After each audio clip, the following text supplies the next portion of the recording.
Halo Sobat Tekno, gimana kabarnya? Semoga sehat selalu. Balik lagi sama gue, Aik Yusuf dari Kompas Tekno. Kali ini gue bakal ngebahas dua HP baru dari Xiaomi nih, yaitu Redmi Note 11 dan Poco M4 Pro. Meskipun beda brand, dua HP ini sama-sama dari Xiaomi ya. Dan di pasaran pun lucunya harganya mirip-mirip tuh, cuma selisih harganya sekitar 100 ribuan untuk yang varian 6GB 128GB. Dan banyak juga kesamaan di antara kedua HP ini, termasuk dari segi desain maupun dari spesifikasi. Tapi setelah gue coba, ternyata tetap ada sejumlah perbedaan yang signifikan di antara kedua HP ini. Nah, buat kalian yang lagi bingung mana yang lebih worth it antara Redmi Note 11 atau Poco M4 Pro, pas banget nih, gue akan ngebahas perbedaan keduanya di video ini.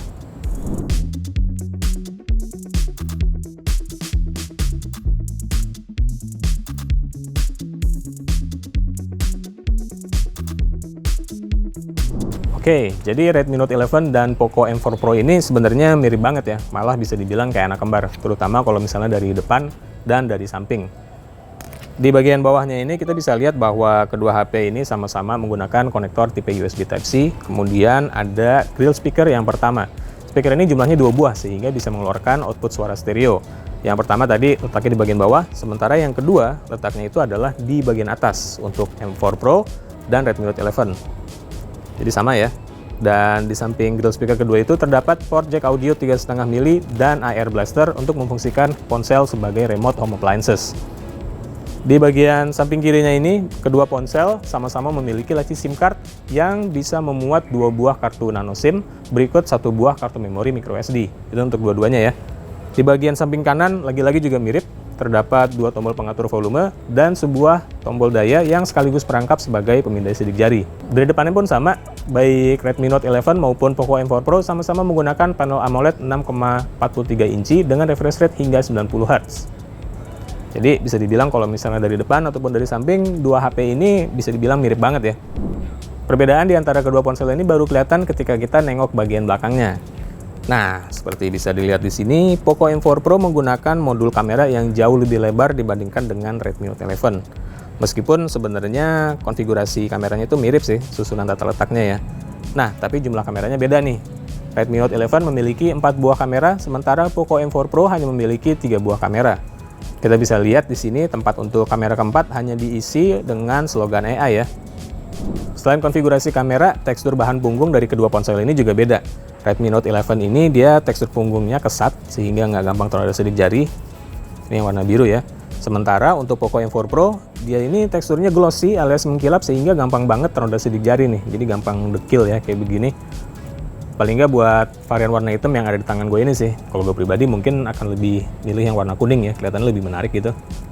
Oh ya, by the way, bahan punggung Redmi Note 11 maupun Poco M4 Pro ini sama-sama terbuat dari plastik ya. Demikian juga dengan framenya. Tapi itu wajar mengingat poin harga mereka. Dan meskipun demikian, kedua HP ini sudah splash proof alias anti percikan air dengan sertifikasi IP53.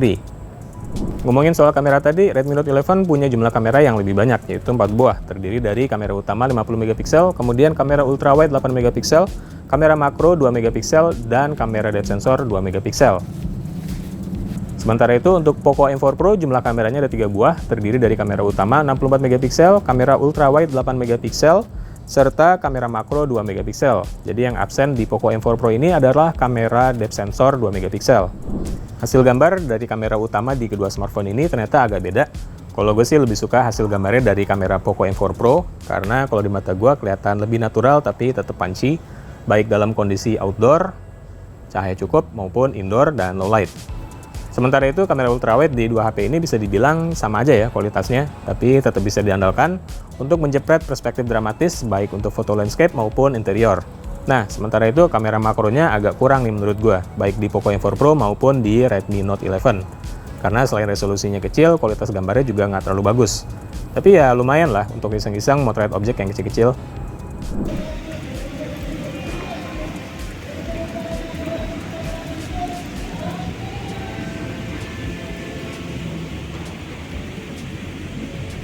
Kamera depth sensor di Redmi Note 11 fungsinya itu adalah lebih kurang untuk mengukur jarak saat mode portrait. Tapi kalau misalnya kita bandingkan antara mode portrait dua HP ini, hasilnya bisa dibilang nggak kelihatan beda ya, sehingga ya mungkin nggak rugi-rugi amat bahwa di Poco M4 Pro nggak ada kamera depth sensor. Selain kamera belakang, kamera depan di kedua HP ini juga beda. Poco M4 Pro menggunakan kamera depan beresolusi 16 megapiksel, sementara Redmi Note 11 kamera depannya beresolusi 13 megapiksel. Kalau di kondisi cahaya cukup, hasil jepretan selfie keduanya bisa dibilang identik sih. Cuma kalau misalnya kita agak gelap-gelapan dikit, low light, hasil foto selfie-nya Poco M4 Pro kelihatan sedikit lebih bagus dibandingkan dengan Redmi Note 11. Persamaan kedua ponsel berlanjut ke sistem operasi, di mana dua-duanya sama-sama menggunakan MIUI 13 berbasis Android 11. Secara default, home screen di Poco M4 Pro menggunakan app drawer, sementara home screen di Redmi Note 11 menggunakan model klasik tanpa app drawer. Nah, tapi otak kedua ponsel ini beda nih. Redmi Note 11 menggunakan Qualcomm Snapdragon 680, sementara Poco M4 Pro menggunakan MediaTek Helio G96.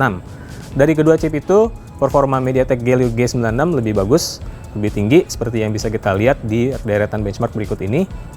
Dan perlu dicatat juga bahwa MediaTek Helio G96 di Poco M4 Pro ini setara dengan otaknya Redmi Note 11 Pro yang dijual lebih mahal dibandingkan dengan Redmi Note 11 maupun Poco M4 Pro, yaitu di kisaran sekitar 3,5 juta rupiah. Karena perbedaan otak itu, beda kinerja antara Redmi Note 11 dan Poco M4 Pro ternyata juga kentara. Saat main game misalnya, Poco M4 Pro bisa menjalankan game dengan setting grafis lebih tinggi dan dengan lebih mulus juga. Di luar game, seperti ketika menjalankan aplikasi lain maupun bernavigasi secara umum, Poco M4 Pro juga terasa lebih responsif secara keseluruhan dibandingkan dengan Redmi Note 11. Satu lagi perbedaan performa yang di luar dugaan gua adalah kecepatan charging. Meskipun sama-sama memiliki baterai 5000 mAh dan fast charging 33 watt, ternyata kedua HP ini mengisi baterai dalam waktu yang berbeda. Gue melakukan pengujian dengan menggunakan charger bawaan dan kabel bawaan juga dari masing-masing HP ini, dan ternyata Poco M4 Pro bisa melakukan charging dengan lebih cepat. Di menit ke-15, baterai Poco sudah keisi di kisaran 30%, sementara Redmi Note 11 baru 20%.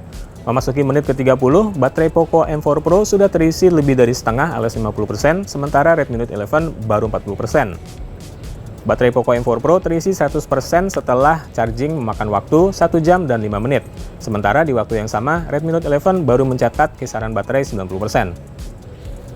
Nah, Sobat Tekno, itu tadi perbandingan antara Redmi Note 11 dan Poco M4 Pro. Meskipun memiliki banyak kesamaan, ternyata terdapat sejumlah perbedaan penting juga di antara kedua HP ini.